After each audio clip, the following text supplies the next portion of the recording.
What is up, my brothers and sisters, my agents of respect? It's your boy Trey Johnson back with another episode of the No Disrespect But podcast. Before we get started, make sure you like and subscribe to the channel. Make sure you comment what you love about what we're doing here at No Disrespect But. Uh, just make sure you keep those comments respectful, man. But let's just jump into it. I mean, there's been a lot of sports going on, but I promised and I'm gonna deliver that hey, we're going to keep the subject matter on what I believe is going to be an incredible WNBA Finals. Game one started off really well. If you guys remember last episode, I picked the New York Liberty to win. Picked Sabrina Ionescu to lead the game, lead both teams in scoring. Predicted Chelsea Gray to lead in assists and John Quill Jones to lead in rebounds. I was 2 out of 4. And so we'll kind of tap into that. I mean, again, I picked New York to win. I kind of already felt like they might split one of the two games in Vegas, and why not catch the defending champs on the first game while they're just trying to get to know the lay of the land a little bit. But you know what? It didn't happen. It looked good, at least for the first 2 quarters. Um, New York Liberty were able to take a 3-point lead into the halftime. Backup guard Marine Johannes, she was balling. I mean, like hitting everything. I mean, they was playing in Vegas, but I swear to God, she could have hit a 3-point shot from New York. That's just how hot she was, and just hitting very unconventional shots. I mean, she hit a one-legged 3-pointer. She had one where she was coming right off a screen, didn't even really have time to set her feet, and just was kind of drifting in the air. Hit nothing but net. Man, it was amazing just watching the backup guard kind of come in, especially when Courtney Vandersloot was struggling from the field to such a point where she wasn't even really looking for her shot, which at the very least, you got to start looking. But Marine really provided a spark. And honestly, on a given day, a bench player coming in and being lights out like that would be enough to not only win you the game, but probably give you a sizable lead. But the Las Vegas Aces early in that first half had Jackie Young. Came in leading. Again, she had led the entire WNBA in three-point field goal percentage.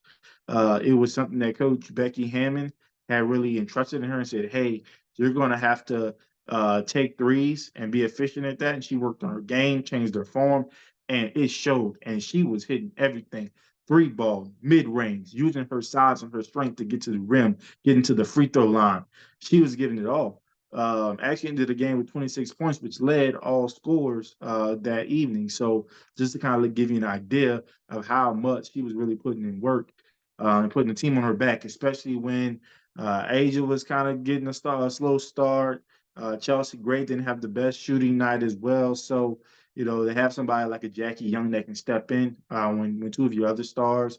Kelsey Plum didn't really have an ideal game. She kind of got hot late. But again, when some of your stars aren't necessarily on their A game at that point in time, having somebody that can step in and just put the ball in the hole, that's what Jackie Young was able to do. And that's honestly what she's been doing all season long, if we're being honest. You know, third quarter really was the rallying point. So I mentioned New York Liberty kind of went in with a 3-point lead. We're feeling good about themselves. But man, the Vegas Aces, they turned it on defensively, offensively. Actually ended up outscoring the Liberty by 10 points in that quarter. And ended up taking a 7-point lead into the fourth quarter. And if there's anything you know about the Las Vegas Aces, when it gets to that fourth quarter and it's time to put the game away, there's probably not a team better in the WNBA than the Las Vegas Aces in doing it because they're hitting it from all different levels. And I mean, the New York Liberty could not stop a nosebleed. Jackie Young was giving it to him. Chelsea Gray was giving it to him with the passing ability as well as the mid-range game. Kelsey Plum started getting hot, started getting to the rim, knocking down some shots, getting to the free throw line. And Asia Wilson, boy, when they were calling those ISOs, just kind of getting her isolated on the side, sometimes they'll isolate her on the left key, let her work. She's a lefty, so they was letting her work. She can go left, she can go right. Sometimes they would get her on that right baseline, and she'll just face up, give you a little move and then pull up in your face, nothing but net. I mean, my goodness, she was just taking it to him, and they didn't have anybody. They tried to put John Jonquel Jones on her, wasn't working. Tried to put Stewie on her, wasn't working. It just really didn't matter who they put in the game. Aja Wilson was just like, we're not losing this game. We're going to put this away. And they did just that. Ended up kind of running away with the game. If you look, if you're a box score watcher, you might think, "Oh man, the Aces just took it to the Liberty." But at one point in time, it was a very close game. And for those of you that either sacrificed your football or, like the modern American today, just watched on one screen and watched something else on another, uh, you saw exactly what I'm talking about, where the box score does not do this game justice. It was really kind of tit for tat. But you can't trade baskets in this game. The team that's winning is usually going to win the game when you keep on trading baskets and can't get it stopped. Guard play for the Liberty, they just weren't giving you much offensively, and they were getting torn apart defensively. So that's maybe something that I think is going to get cleaned up um, in lieu of game two. I don't think Sabrina's going to play as bad as she did.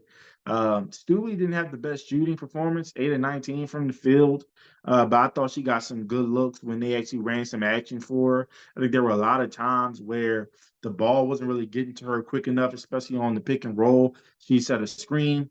The Aces were actually trapping the ball handler on those screens. So, sometimes she was wide open, rolling to the rim or fading for the 3-point shot, and the guards couldn't quite get it to her in her spot. So, I'm looking to see how they go about doing that in game two in terms of getting her the ball in her spots a little bit quicker.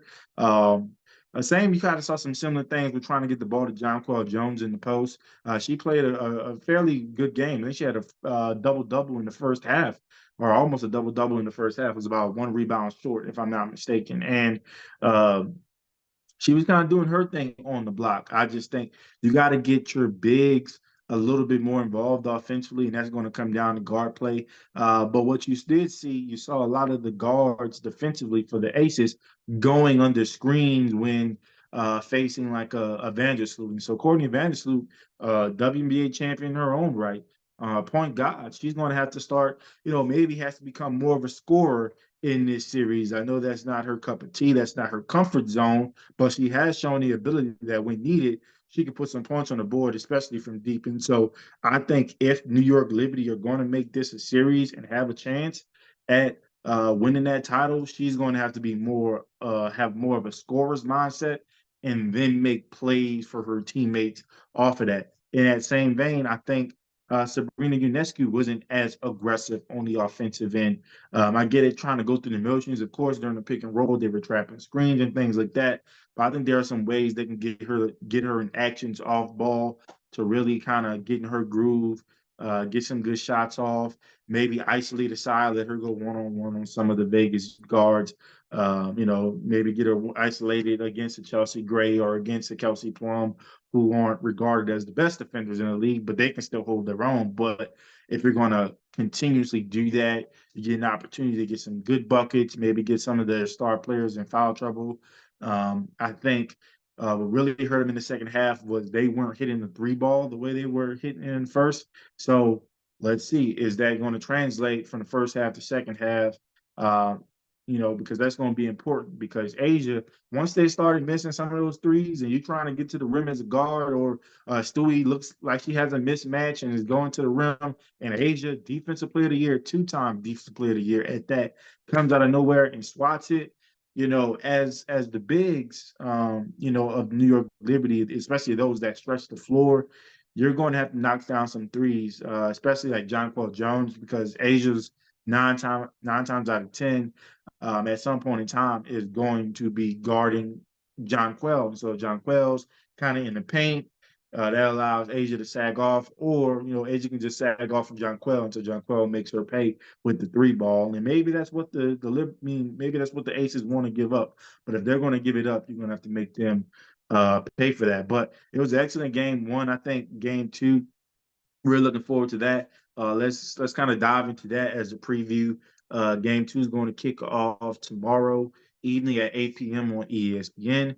Okay, this time, guys, you can't blame the WNBA. There is no football going on. Stop pretending like you care that much about baseball. You can't even name three players on the division series roster on either team. So let's stop with the cap. So no more bashing the WNBA. They're going to have the game on Wednesday evening. You can watch if you want. If you want to, if you don't want to, you don't want to. And that's fine. It's America, free country. But again, um, prime time spot. So hopefully a lot of eyes are watching because I think this is going to be a really good game as well. I think it may stay a good game in the fourth quarter and not necessarily be the Las Vegas Aces kind of running away with it again. Just in terms of individual predictions, I think Stewie's going to end up leading all scorers in this game. Jackie Young did it in the previous game. I think it's going to be Stewie in this game. So in back-to-back predictions, I'm going with a member of the New York Liberty to lead the game in scoring. Let's see if I'll be right this time. I think Age is actually going to be the leading rebounder in this game. She did really well. Kind of getting to the boards. I know it's kind of hard when you're going up against Jonquel Jones, who's one of the better rebounders in the league. But I think Age is going to be able to kind of get the upper hand on the boards this time around.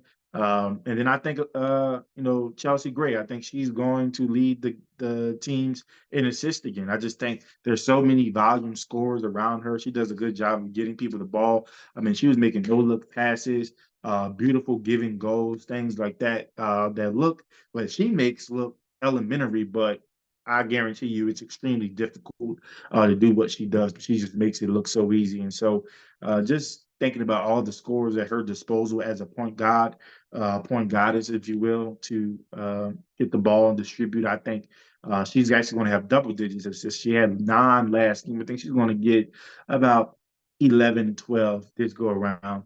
Because now look, this is more of a pride pick. I will say this because initially, like I said, had New York Liberty winning game one, had Las Vegas Aces winning game two. Well, I guess I'm gonna have to flip it because I truly feel in my heart of hearts that the New York Liberty are going to go back to New York, having won at least one game in Las Vegas. So second time around, just because of the nature of what happened in game one, I'm going to go with the New York Liberty to win game two. I think it's going to be a fairly close game throughout, and I think the New York Liberty will kind of pull away a little bit later in the fourth quarter. Not in the sense of what the Aces did, winning by 17, but probably you might have a maybe 3 to 4 point game, and I think the Liberty are going to end up winning around like that 8 or 9 point range. So, really excited to see this matchup again. Like I kind of mentioned in the last episode, these are the two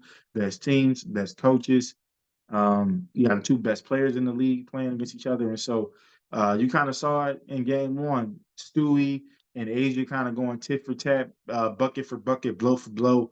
And so this game is all about adjustments, right? We saw Coach Hammond adjust really well in the second half of game one. And so now we have to see what Coach Sandy does in terms of her adjustments, in terms of how she starts this game.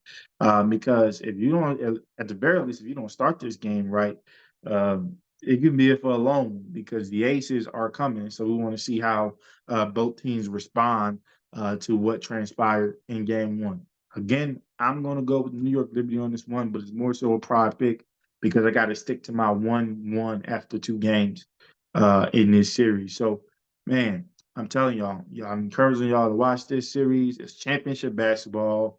Like it's win, it's do or die, best of 5 game series. Like no sports in that sector right now, not college football, not the NFL, not the NBA, and not baseball. We're not there yet. So, perfect time to watch elite athletes at their craft vie for a championship. And so I'm looking forward to it. And I'm also going to be looking forward to the follow-up conversation on how game two went. And hopefully your self-proclaimed sports guru is correct. I was 50% last week. Let's see if we can go for 100% this time around.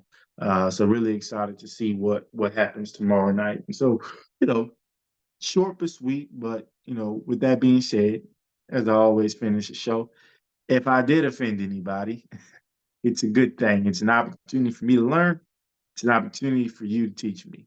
All I ask is that you keep it respectful. Peace.